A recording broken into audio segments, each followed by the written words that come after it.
오늘부터 에베소서 말씀을 함께 나누도록 하겠습니다. 복음에 대해서 우리가 1년간 계속해서 집중적으로 묵상하고 은혜받고 도전받고 또 결단하며 실천하며 살아가는데, 이제는 우리가 개인을 넘어 공동체로 복음이 어떻게 역사하는지 에베소서 말씀을 통해서 함께 보도록 하겠습니다.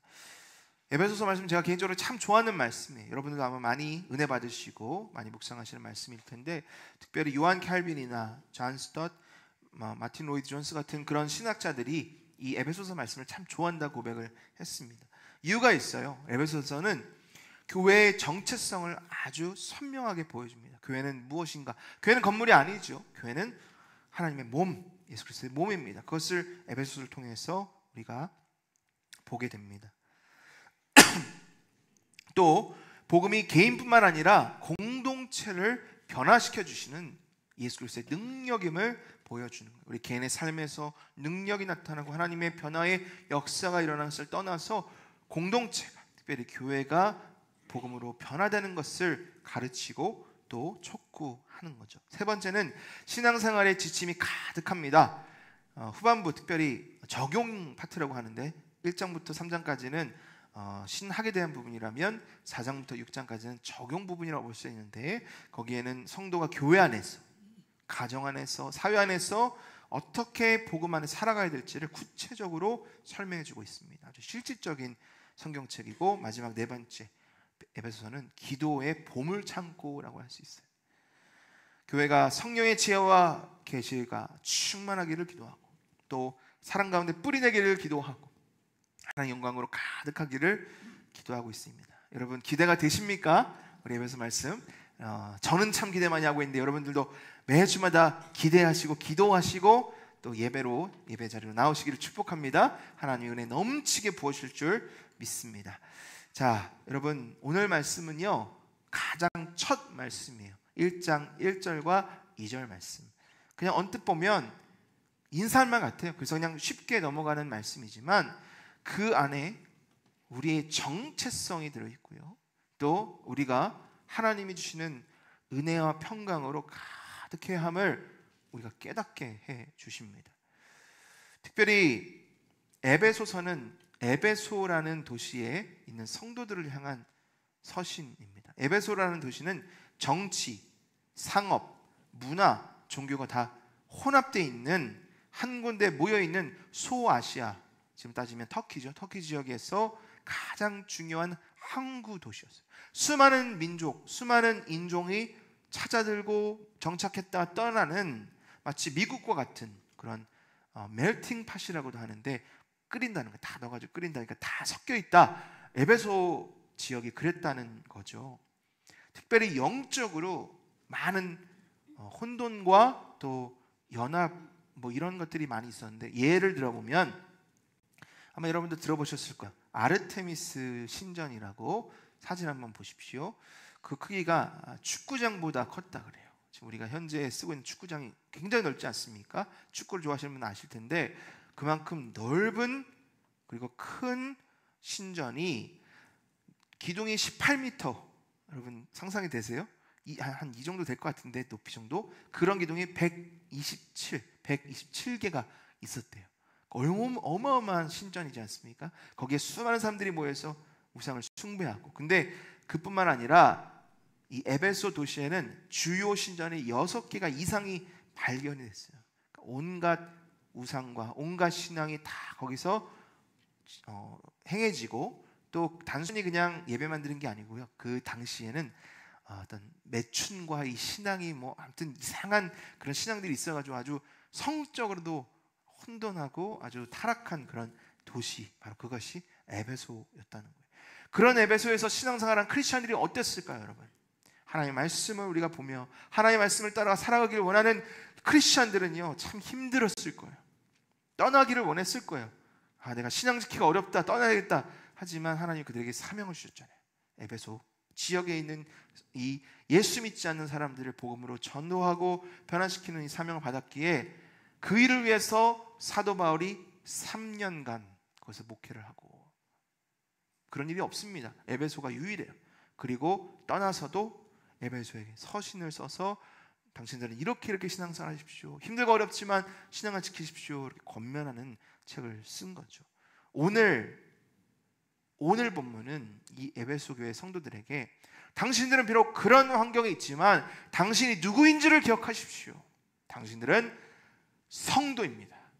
예수 그리스도 안에서 신실한 자들입니다.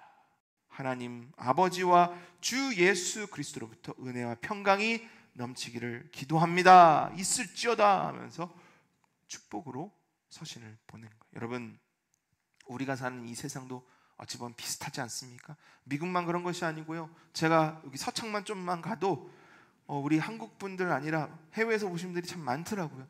뭐 그냥 오셨겠습니까? 여러 가지 다양한 종교와 또 문화들 가지고 오셨겠죠. 앞으로는 그러한 일이 더 많아질 거라고 생각을 합니다. 근데 여러분, 중요한 게 뭐예요? 이런 상황 가운데, 변화되는 현실 가운데 우리는 우리의 신앙을 올곧게 지켜야 되는 거고요. 하나님의 말씀의 능력으로, 복음의 능력으로 오늘 하루를 살아가야 된다. 그래서 여러분, 오늘 이 말씀이 에베소 교회 성도들뿐만 아니라 저와 여러분에게 주신 말씀을 받으시길 바랍니다. 그리고 이 말씀을 따라 이번 한 주간도 믿음 안에 살아가시길 축복합니다. 자, 그럼 오늘 말씀이 제시하는 복음과 공동체 세 가지 본질, 첫 번째 뭐냐면 복음은 우리의 정체성을 새롭게 한다는 거예요. 따라 봅니다. 복음은 우리의 정체성을 새롭게 한다. 우리 현대인들이 꼭 갖춰야 되는 소양이 있는데 뭐냐면 확고한 정체성이에요. 강한 정체성. 정체성이 뭡니까? 나는 누구인가? 나는 이곳에 왜 있고 무엇을 하기 위해 이 땅에 있는가라는 것을 아는 것이 정체성이에요. 미국에는 특별한 이민교회의 어떤 전통이 있는데 웬만한 전통 있는 교회들은 다 한국 학교, 한글 학교를 해요. 왜냐하면 2세들, 다음 세대들이 코리안 아메리칸, 한국 사람이지만 미국에서 태어나 자랐기 때문에 미국 사람도 아니고 한국 사람도 아닌 그런 정체성의 혼란을 겪거든요. 그러니까 어릴 때부터 한국의 언어와 문화를 가르쳐서 한국의 이 정체성을 고스란히 가지고 흔들리지 말라는 의미에서 한국 학교를 하는데, 제가 보니까 우리 한국에도, 우리 대한민국에도 한국 학교가 좀 필요한 것 같아요. 예, 한국 사람이 아니어서가 아니고 정체성의 혼란이 너무 많아요. 이런 거예요. 과도한 경쟁 사회에 살고 있습니다. 한 가지 목적이란 뭐예요? 성공이에요. 살아남는 거예요. 그러니까 살아남는 법이라고 하면 그냥 훅 이리 갔다 저리 갔다 정신이 없습니다. 그렇죠? 어디 여기 가면은 뭐 잘 된다면 여기 갔다가, 저기 가면 잘 된다면 저기 갔다가, 이 학원 가면 또 좋은 학교 간다면 저기 갔다가, 정신이 없어요. 정체성이 자리를 잡을 틈이 없는 게 요즘 시대고요. 가정은 어떻습니까? 요즘 가장 많은 가정의 형태가 뭐라 그래요? 1인 가구, 혼자 사는 거예요. 전통적인 가정, 부모와 자녀의 사랑, 이런 것들이 점점 깨지는 시대에 살고 있어요. 그러니 신앙교육도 뿐만 아니라 인성교육, 감정교육, 관계교육 다 어디서 받아야 돼요? 원래는 가정에서. 여러분, 가정에서 교육하고 계시죠? 대답이 없으십니다. 큰일 났습니다. 하고 계시죠? 하셨죠? 앞으로도 하실 거죠? 근데 이게 1인 가구 안 돼요. 어려운 거예요. 더군다나 결혼을 하고 자녀를 낳는 것이 점점 어려워지는 이런 현실 가운데 정체성에 혼란이 오기 시작하는 거고요. 또 성 정체성은 어떻습니까? 분명했죠. 남자와 여자 결혼하고 가정을 이루고 그것이 혼란을 겪고 깨어지고 반문을 하는, 의심하는 이런 일들이 일어나게 되는데, 여러분, 이러한 여러 가지 상황 가운데 중요한 것은 뭐냐면 정체성이 확립되지 않은 사람은 쉽게 흔들린다는 거예요. 나는 아닌데 누가 옆에서 한마디 하면 그게 진실이 아님에도 불구하고 넘어져요. 마음을 상해요. 상처받고요. 막 괴로워하고 눈물을 흘리고 그래요. 왜? 중심이 없으니까. 정체성이 약하니까. 혹은 다른 사람의 평가에 집착하거나 성적, 성과, 소유 이런 것으로 나의 가치를 높이기 위해서 열심을 내지만 막상 박탈감이 있어요. 왜? 상대적이니까. 늘 부족한 것 같고 늘 실패한 것 같은 그런 정체성의 혼란을 겪게 되는 거죠. 혹시 여러분 가운데 내가 다니는 학교, 내가 받는 성적으로 나의 가치를 증명하려고 하는 분들은 없습니까? 나는 어떤 회사를 다니고 있다, 나는 얼마 연봉을 받고 있다, 나는 미래가 이렇게 창창하다, 이런 걸로 혹시 내 가치를 높이려고 하는 사람은 없습니까? 우리 자녀를 두신 우리 부모님들 가운데는 내 아들이 말이야, 내 딸이 말이야 이러면서 내 딸, 내 자녀가, 내 손주가 잘 되는 것이 마치 내가 더 잘 사는 것처럼 그렇게 착각하며 계시는 분은 없으신가요? 왜 그런가요? 왜? 정체성이 확립이 되지 않아서 그래요. 여러분, 더 큰 문제가 있습니다. 뭐냐면 신앙 정체성이 흔들린다는 거예요. 우린 누구입니까? 우리는 하나님의 거룩한 백성, 자녀, 오늘 이따 말씀 나누겠지만 성도, 하나님의 것이에요. 하지만 이 신앙 정체성이 흘리니까 또 내 거야, 세상이 그냥 끌어당기면 씩 끌려가고, 너 그거 아니야, 잘못됐어 하면 귀 기울이고 금방 또 그런 일들이 쉽게 벌어지는 거예요. 여러분, 오늘 말씀이 우리에게 정확한 우리가 누구인지 어떻게 살아야 되는지를 제시하고 있기 때문에 그 말씀 붙들릴 줄 믿습니다. 자, 여러분, 우리는 주 예수 그리스도 안에서 새로운 정체성을 갖게 됩니다. 우리 고린도후서 5장 17절 말씀 먼저 한번 읽어봅니다. 시작. 그런즉 누구든지 그리스도 안에 있으면 새로운 피조물이라, 이전 것은 지나갔으니 보라 새 것이 되었도다. 제가 1부 때 이런 표현하면 죄송하지만 우리 중고등부 학생들이 병들은 닭마냥 힘이 하나도 없고 막 제가 앞에 소리를 지르는데도 눈도 못 떠요. 그래가지고 좀 살아나라고 막 호통을 치고 그래도 못 일어나더라고요. 자, 우리 2부 우리 어른들은 좀 더 나으신지 한번 보겠습니다. 여러분, 예수 그리스도 안에 생명이 있음을 믿습니다. 아멘. 아멘. 여러분, 우리가 예수 그리스도 안에서 새 생명을 입은 하나님의 복된 자녀임을 늘 기억해야 하는 거예요. 과거 것은 지나갔습니다. 우리가 과거 어떻든지 간에 어떤 삶을 살았든지 간에 우리는 예수 그리스도, New Creation, 새로운 피조물이에요. 새롭게 지음받은 하나님의 걸작품이거든요. 세상은 아니래요. 세상은 우리를 향하여서 부족하다고 하고 모자라고도 하고 실패라고도 하고 손가락질하고 끌어내리고 부정적으로 하고, 그런 것이 세상이에요. 제가 너무 부정적으로 얘기합니까? 그렇지는 않은 것 같아요. 근데 여러분, 중요한 건 뭐냐면 진리는 어디에 있다? 하나님의 말씀에 있다는 것 같아요. 그것을 깨달은 한 사람이 있으니 바로 사도 바울입니다. 사도행전 9장을 보면 원래 사도 바울이 예수님을 몰랐던 사람이죠. 예수님 모르는 게 아니고 대적하고 예수님 믿는 사람을 잡아 죽이던 살인자였어요. 근데 그가 예수님 믿는 사람을 붙잡기 위해서 다메섹이라는 그 도시로 가는 중에 부활하신 예수님 빛으로 만나고, 예수님께서 그에게 미션을, 그리고 아이덴티티, 새로운 정체성을 주셨는데 그 말씀 우리 함께 보겠습니다. 사도행전 26장 17절 18절 말씀 우리 함께 읽습니다. 시작. 이스라엘과 이방인들에게서 내가 너를 구원하여 그들에게 보내어, 18절, 그 눈을 뜨게 하여 어둠에서 빛으로 사탄의 권세에서 하나님께로 돌아오게 하고 죄사함과 나를 믿어 거룩하게 된 무리 가운데서 기업을 얻게 하리라 하더이다. 예수님께서 사도 바울을 만나 주셨고 그를 불러 주셨어요. 그리고 그들을 이방을 향해 보내셨습니다. 그리고 그들을 눈을 뜨게 했고 어둠에서 빛으로 사탄의 권세에서 하나님께로 돌아오게 하고 죄사함, 믿어 거룩하게 된 무리 가운데 기업, 영원한 생명을 얻게 하시는데 사도 바울을 부르셨다는 거예요. 그것을 깨닫고 내가 이제는 이전과 다른 삶, 복음을 향해 나아가는 삶을 살아야 되겠다 하고 그때부터 사도 바울이 달리기 시작한 거예요. 그리고 서신을 쓰는 데마다 나는 그런 사람입니다 라고 하는 것이 바로 오늘 1장 1절 말씀입니다. 우리 같이 화면을 보며 읽습니다. 시작. 하나님의 뜻으로 말미암아 그리스도 예수의 사도된 바울은 Paul an apostle, apostle이 사도란 뜻이거든요. 바울이에요. 난 사도예요. 사도는 뭡니까? 사도는 아포스톨로스라는 헬라 단어인데요, 그것은 보냄을 받은 자라는 뜻이에요. 보냄을 받은 자. 중요한 것은 당시에 이 톨로스라는 단어는요, 그냥 보낸 것이 아니고 왕이 보내는 사신을 가리킬 때 쓰는 말입니다. 대단한 거죠. 영광스러운 거예요. 나 스스로가 하나님, 만군의 왕 여호와 하나님이 날 보냈다라는 아주 확실한 확고한 정체성을 가지고 이 편지를 쓰고 있고, 나는 살아왔고 앞으로도 살아갈 거라는 것을 고백하고 있는 거예요. 사신은 어떤 사람들입니까? 그 사람은 그 자체는 별 볼 일 없을 수 있어요. 하지만 그를 보낸 사람, 왕의 권위, 말을 가지고 왔기 때문에 함부로 그를 대할 수 없습니다. 그리고 그 또한 함부로 말할 수 없어요. 왜? 자신이 말하는 게 왕의 말이기 때문에. 사도 바울도 똑같았어요. 하나님, 거룩하신 만군의 하나님이 나를 보내셨기에 나는 말씀의 권위로 선포할 뿐만 아니라 내가 말하는 건 다 하나님 말씀이기 때문에 늘 가리고 조심하기. 그것이 사도 바울의 삶이었다는 거예요. 하나님의 뜻으로 말미암아, by the will of God.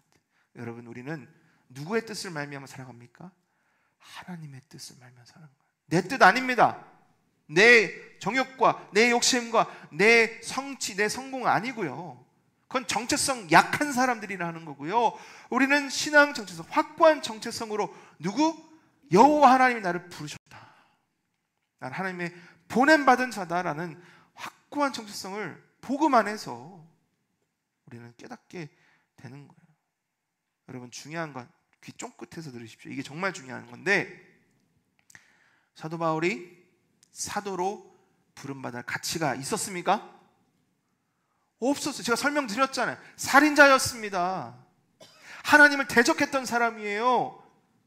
교회를 파괴하려고 했던 사람이에요. 사도를 부름받는 것을 떠나서 지옥불에 영영 떨어져도 모자랄 만한 사람이라고 볼 수밖에 없는 사람이었지만 하나님이 그를 택하신 거예요.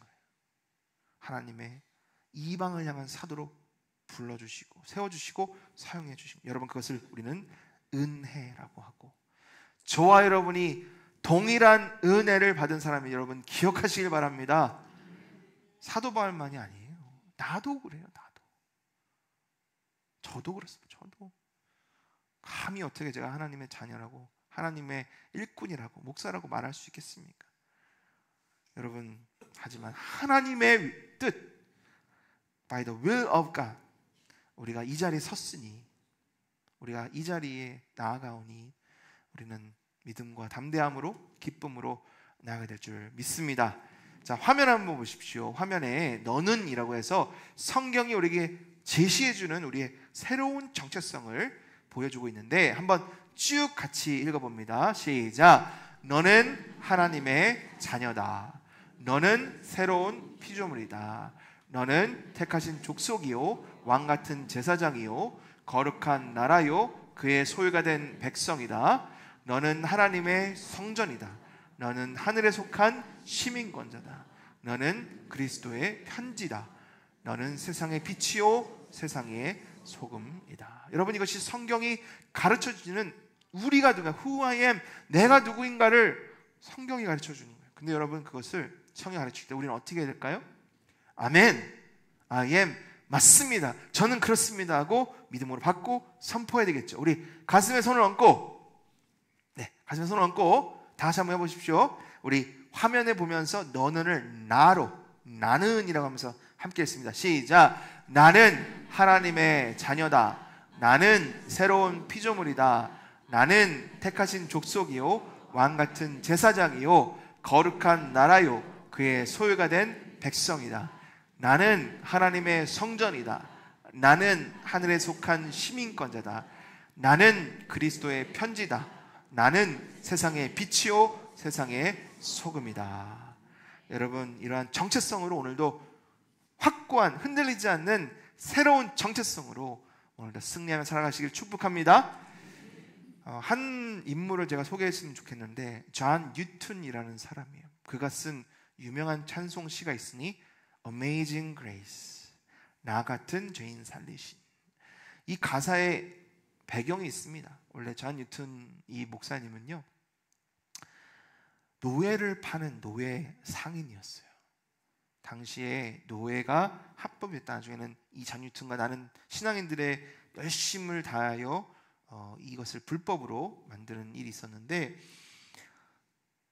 복음을 듣고 내가 주님 앞에서 범죄한 그 사실들을 깨닫고 회심하고 이 찬송시를 쓴 거예요. 나 같은 죄인 살리신 주 은혜 놀라와 잃었던 생명 찾았고 광명을 얻었네. 큰 죄악에서 건지신, 한번 가사 띄워주십시오.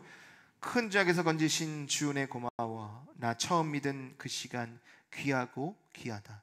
이제껏 내가 산 것도 주님의 은혜라. 또 나를 장차 본향에 인도해 주시리. 거기서 우리 영원히 주님의 은혜로 해처럼 밝게 살면서 주 찬양하리라.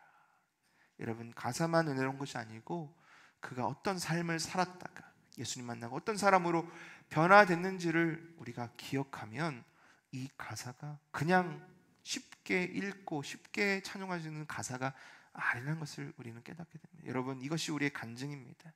우리가 어떤 사람이었고 어떤 사람이 되었으며 어떤 사람으로 살아갈지를 우리는 알기에 그 기쁨과 감격으로 이번 한 주간 주님을 영화롭게 찬송하며 나아가시길 예수님을 축복합니다. 자, 두 번째로 복음의 본질, 복음은 공동체를 하나 되게 하는 거예요. 복음은 공동체를 하나 되게 한다. 사회적 얘기를 한 번 더 합니다. 오늘 우리의 사회는 갈등과 분열로 가득한 사회 같아요. 세대 간의 갈등, 우리 부모 세대와 우리 자녀들의 세대 소통이 잘 안 됩니다. 부모는 얘기하려고 해도 자녀는 듣지 않고요, 또 자녀들이 얘기하려고 해도 부모는 잘 듣지를 못해요. 세대가 다르기 때문에 그것은 점점 더 심해집니다. 이념의 갈등도 있어요. 이념이 너무나 아주 극에 달아가지고 이 갈등이 정말 심한 것이 우리나라의 모습이기도 하고요. 또 안타까운 것은 빈부격차가 점점 심해지죠. 이미 너무 극명해져서 우리 마음 가운데 특히 젊은 청년들과 다음 세대에 이미 실패감, 패배감들이 팽배해 있는 것이 현실이에요. 이런 사회적 갈등과 분열이 안타깝게도 교회 안에도 있습니다. 여러 가지 분열된 모습, 나눠진 모습, 또 갈등과 또 반목하는 모습들이 다 있어요. 우리 교회 안에도 있습니다. 그것은 여러분 부인해서는 안 돼요. 왜? 성경에도 있잖아요. 성경에 있는 교회들도 있잖아요, 여러분. 그러니 현실은 현실, 진리는 진리대로 받고 어떻게 하면 하나 될 수 있을지, 어떻게 하면 하나님이 교회, 하나님이 기뻐하시는 교회로 나아갈 수 있을지를 우리가 마음에 담아야 되는, 그것이 오늘 본문 말씀인 거예요. 여러분, 우리는 따라 봅니다. 복음으로 부름받아 하나 된 교회입니다. 여러분, 복음으로 부름받아 하나 된 교회, 그것을 우리가 기억하고 그 복음으로 부름받아 하나 된 교회가 되기 위하여 각자가 하나 된 예수 그리스도 안으로 모일 때 우리는 하나가 될 줄 믿습니다. 자, 그것이 오늘 1절 하반절 말씀이에요. 같이 읽습니다. 시작. 에베소에 있는 성도들과 그리스도 예수 안에 있는 신실한 자들에게 편지하노니. 에베소 교회 성도들과 또 그리스도 예수 안에 있는 신실한 사람들에게 편지한다고 했습니다. 그것이 그들의 정체성이자 교회의 정체성인 거예요. 교회는 예수 그리스도 안에 성도들이 모인 것이 교회이죠. 교회 건물 아닙니다. 성도들의 모임, 그것이 교회. 성도는 뭡니까? 성도는 하기오이라는 헬라어로 거룩하게 구별된 자라는 뜻이에요. 거룩하게 구별됐다, set apart. 그것이 거룩의 뜻이죠. 근데 중요한 것은 거룩이 흠이 없다, 잘못이 없다, 완전하다가 아니라는 거. 거룩하다는 속해 있다. 누구에게? 하나님께. 거룩하신 하나님께 속해 있다. 이 땅에 살아요. 똑같이 살아요. 같이 살아요. 하지만 나의 정체성은 누구에게? 하나님께 있다. 나는 하나님께 속해 있다. 나는 하나님의 백성, 하나님의 자녀이다. 그것이 성도라는 거죠. 성도. 에베소 교회도 온전하지 않았습니다. 우상 숭배의 흔적들이 남아 있어요. 윤리적 문제가 있었고 분열의 문제들이 있었습니다. 그럼에도 불구하고 그들은 성도였습니다. 거룩한 하나님께 속한 사람들. 자, 여러분, 우리가 하나님께 속했다는 것을 기억하면 하나 될 수 있어요. 왜? 우린 다르지만, 우리의 생각도 다르고 출신도 다르고 다르지만 우리는 누구에게? 하나님께, 한 하나님께 속한 백성이기 때문에 하나 될 수 있다는 거예요. 여러분, 우리가 그리스도 안에 속한 하나님의 성도라는 것을 기억하시고 서로 사랑하시길 축복합니다.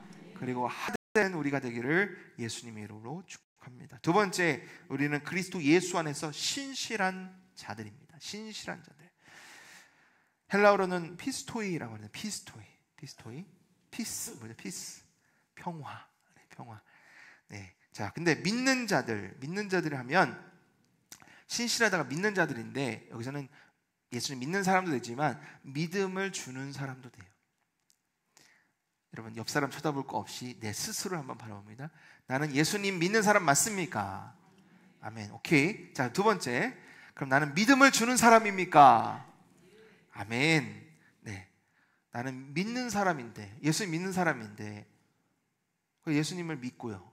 사람들에게 믿음을 안 주면 뭔가 문제가 있는 거죠. 그렇죠? 난 예수님, 신실하신 예수님, 거룩하시고 선하시고 아름다우신 예수님 믿는 사람이고 따르는 사람이고 자녀이고 백성이라고 하면서도 사람에게는 신뢰를 못 줘요. 사람에게는 오히려 의심하게 하고 반목하게 하고 어려움을 주는 사람, 그럼 뭔가 좀 잘못된 거잖아요. 여러분, 우리가 늘 하나님은 우리에게 하나님을 사랑함과 동시에 누구를 더 사랑해요?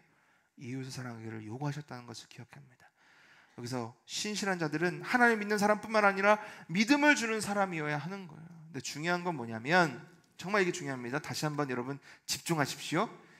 우리 스스로, 내 스스로도 믿지 못하는데 우리 스스로 누구에게 믿음을 주기가 쉽습니까? 어렵습니까? 어려워. 오히려 난 믿음직 사는 사람이야, 나는 믿을 수 있어, 나 믿어봐 하는 사람이 제일 문제예요. 그렇죠? 중요한 건 뭡니까? 여기 비결이 있어요. 믿음을 줄 수 있는 비결, 우리가 믿음직스러운 사람이 될 수 있는 비결. 자, 성경을 보면 뭐라고 되어 있냐면 그리스도 예수 안에서. 그리스도 예수 안에 있는 그런 겁니다. 여러분, 내가 아니고요, 내가 예수 그리스도 안에 있을 때 우리는 하나님이 기뻐하시는, 하나님이 칭찬하시는, 세상이 믿을 수 있는 사람이 될 수 있는 거예요. 디모데후서 2장 13절 함께 읽습니다. 시작. 우리는 미쁨이 없을지라도 주는 항상 미쁘시니 자기를 부인하실 수 없으시라. 사도 바울이 분명히 얘기해요. 우리는 미쁘지 않다. 미쁘다는 것은 믿음직스럽다는 거. 우리는 아니래요. 인정하자고요. 사도 바울이 얘기하잖아요. 말씀이 얘기하잖아요. 우리는 우리 스스로도 믿을 수 없고 사람을 믿어서도 안 돼요. 근데 중요한 건 뭐예요?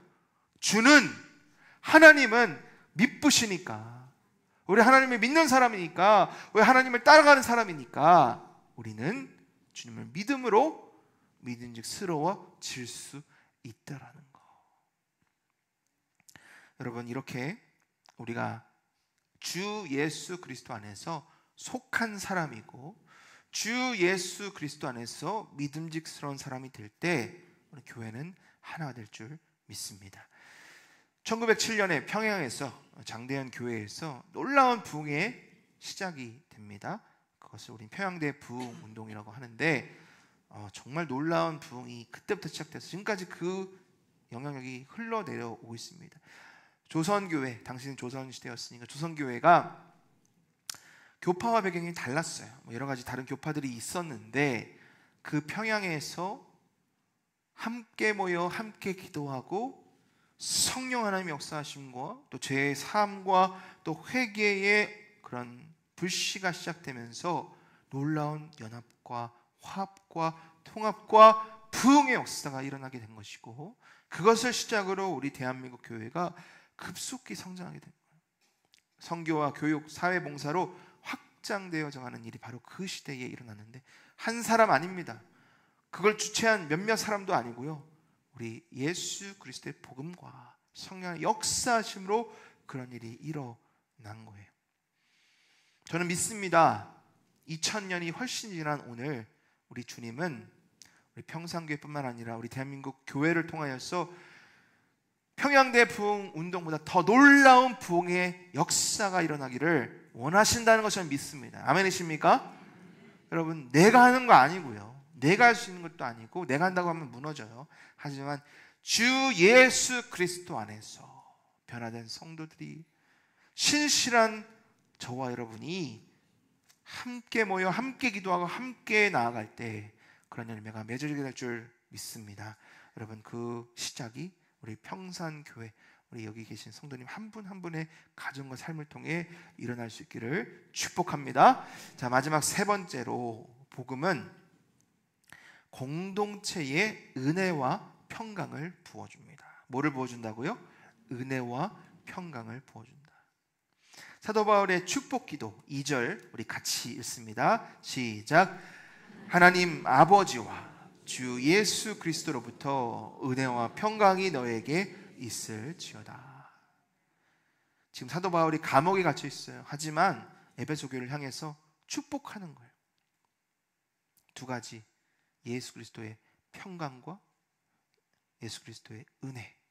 예수 그리스도의 은혜와 평강, 이것이 당신들에게 가장 필요하고 중요합니다 라면서 축복을 하고 있는 거죠. 교회가 교회다워질 수 있고 교회가 아름답고 풍성하게 되는 것은 전적인 하나님의 은혜임을 믿습니다. 사람 하는 거 아니라 그랬어요. 목회자 하는 것도 아니고요, 중직자 하는 것도 아니에요. 물론 도구죠. 하나님이 사용하십니다. 하지만 그러한 모든 역사는 누가? 하나님께서, 우리 주 예수 그리스도께서 은혜로 주신다는 것. 자, 그래서 우리는 은혜가 무엇인지를 분명히 알아야 돼요. 은혜는 뭡니까? 은혜는 하나님의 선물이에요. 중요한 것은 우리가 그 선물을 받을 어떠한 자격도 어떠한 공로도 없다라는 것. 그래서 그게 선물인 거고요. 거저 주시는 하나님의 그 은혜, 그 선물은 사람이 요구한다고 받을 수 있는 것도 아니라 하나님이 주셔야만 하는 거예요. 우리는 기도합니다. 하나님 은혜를 주시옵소서. 자, 에베소서 2장 8절 같이 읽습니다. 시작. 너희는 그 은혜에 의하여 믿음으로 말미암아 구원을 받았으니 이것은 너에게서 난 것이 아니요 하나님의 선물이라. 교회의 시작도 은혜였고 교회의 성장도 은혜고 교회 열매도 은혜임을 기억하시고 하나님 앞에 은혜를 구하시는 저와 여러분에게 축복합니다. 하나님께서 뭐라고 하셨습니까? 구하라 그리하면 너에게 주실 것이요, 찾으면 어떻게 해요? 찾을 것이고 두드리면 열릴 것이라. 돈 두드리지 마시고, 건강도 중요하지만 은혜를 구하시는 저와 여러분에게 축복합니다. 자, 두 번째로 평강을 기도해야 합니다. 평강은 히브리어로 잘하는 히브리어 샬롬, 그리고 헬라어로는 에이레네입니다. 그 원어적 의미를 보면 화해예요. 화해. 하나님과 우리 사이 완전히 갈라졌죠. 죄로 인하여 갈라졌습니다. 근데 예수 그리스도 인하여 그것이 뚫렸어요. 하나 됐어요. 화합되고 함께 되는 것이 샬롬. 근데 이 샬롬, 이 아이레네는 하나님과 우리와의 이 수직적 관계뿐만 아니라 수평적 관계 안에서도, 특별히 교회 안에서도 있어야 하는 거예요. 우리가 하나 되고 사랑하고 우리가 서로 기도하고 세워줄 때 우리는 예수 그리스도의 평강을 누리게 되는 겁니다. 누가 주시는 거라 했어요? 예수님께서 주십니다. 요한복음 14장 27절 함께 읽습니다. 시작. 평안을 너에게 끼치노니 곧 나의 평안을 너에게 주노라. 여러분, 하나님 우리 구주 예수님께서 저 여러분에게 평강을 넘치게 주시길 축복합니다. 평안은 정말 넘쳐야 돼요.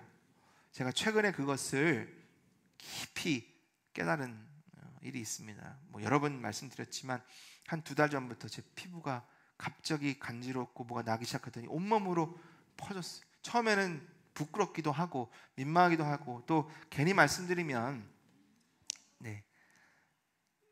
처음 보여드렸죠. 우리 셀 리더들, 중보기도 분들에게는 나눠드렸는데 더 심한 부분이 있었는데 좀 너무 민망해서 그거는 못 올렸고, 지금은 많이 좋아졌습니다. 정말 많이 좋아졌고요. 정말 많은 분들이 기도해 주시고 또 위로해 주시고 그리스도의 사랑을 많이 받았습니다.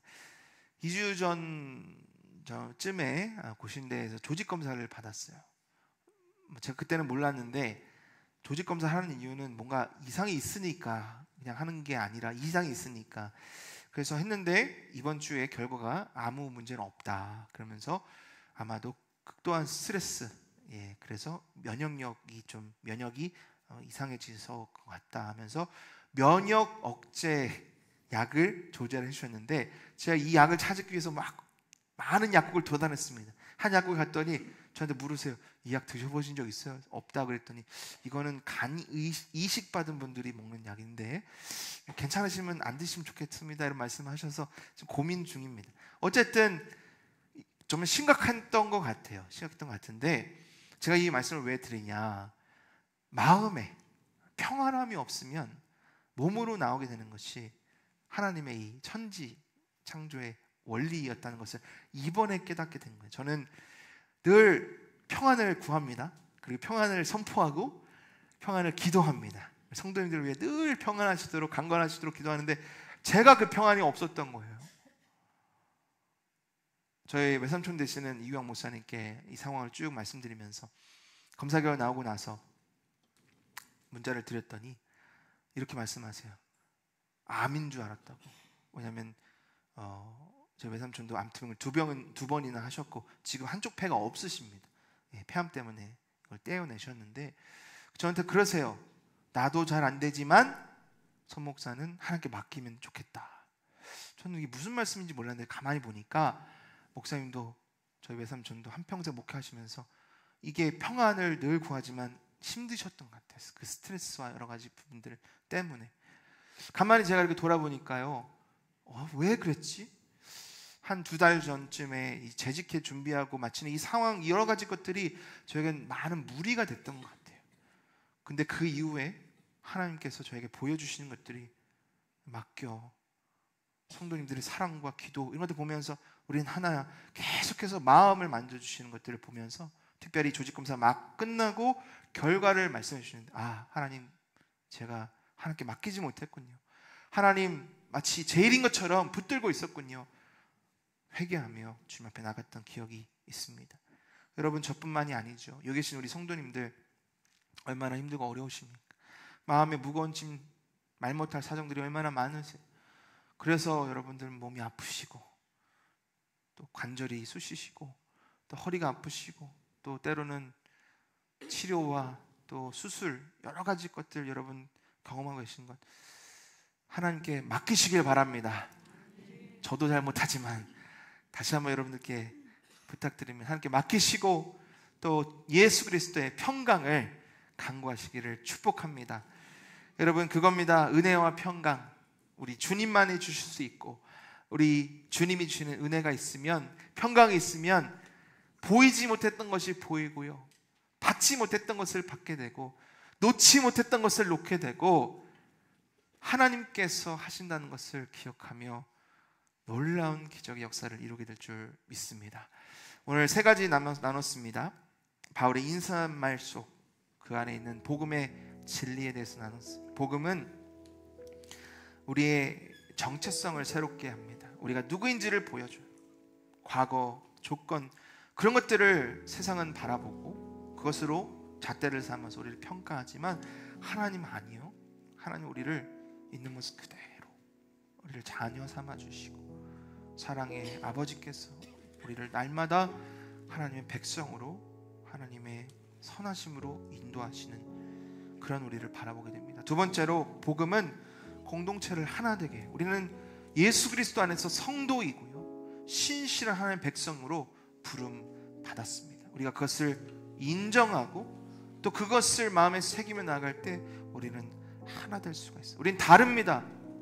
하지만 우리는 하나 된 하나님의 백성이요 성도 신실한 자이기들 그것을 기억할 때 우리는 하나 될 수가 있습니다. 마지막 3번째로 복음은 공동체의 은혜와 평강을 부어줍니다. 정말 제가 말씀 준비하면서 정말 많이 기도했거든요. 우리 성도님들에게 은혜와 평강을 좀 달라고, 하나님 우리 성도님들에게 정말 은혜와 평강을 폭포수처럼 부어달라고 그렇게 기도를 많이 했어요. 하나님께서 부어주실 믿습니다. 하나님께서 우리 삶의 주권자 되어주셔서 은혜를 부어주시고 평강을 부어주실 줄 믿습니다. 여러분 저만 기도하지 않고 여러분도 함께 기도해 주시고 함께 이미 기도하고 계신 분 참 감사합니다. 앞으로도 계속해서 기도해 주시고 계속해서 은혜와 평강을 누리시기를 축복합니다. 여러분 세상은 흔들리지만 어렵지만 우리 그 주 예수 그 복음 붙잡고 이번 한 주간 더 승리하시는 복된 저 여러분 되기를 예수님의 이름으로 축복합니다. 자리에서 일어나셔서 함께 말씀 기억하며 찬송하며 나아갑니다. 이 몸의 소망 무언가 우리 주 예수 분일세 우리 주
불러서 세상에 믿던 모든 것 끊어질 그날 주의 언약 믿사와 내 소망 더욱 크리라. 주 나의 반석이시니 그 위에 내가 서리라. 그 위에 내가 서리라.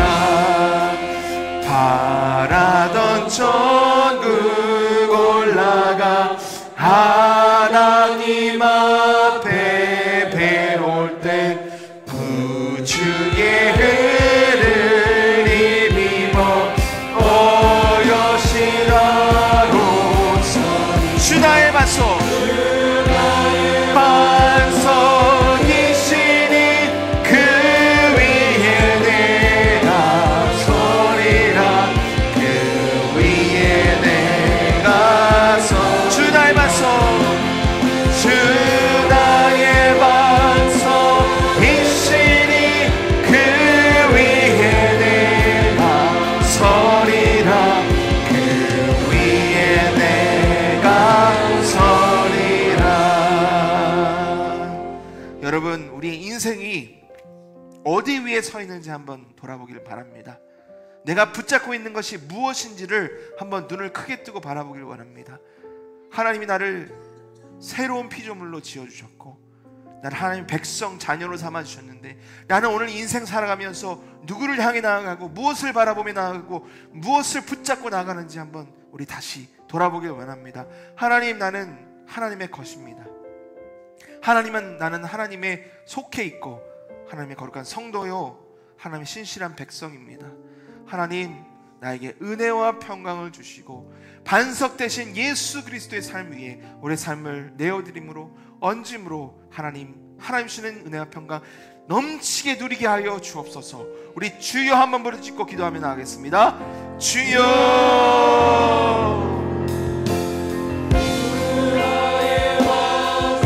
하나님 감사합니다. 오늘 말씀을 통해서 우리가 예수 그리스도 안에서 우리를 다시 한번 깨닫게 하셔서 감사합니다. 하나님이 나를 불러주셨고 하나님 이 세상에 보내신 것은 내가 잘했어, 내가 자격이 있어서, 내가 뭐가 해서가 아니라 하나님께서 나를 택하셨고 하나님께서 나를 하나님의 거룩한 백성으로 삼으셨기 때문입니다. 아버지여, 하나님의 은혜에 감사합니다. 하나님의 평강을 감사합니다. 하나님, 하나님만 바라보며 하나님만을 의지하며 나갑니다.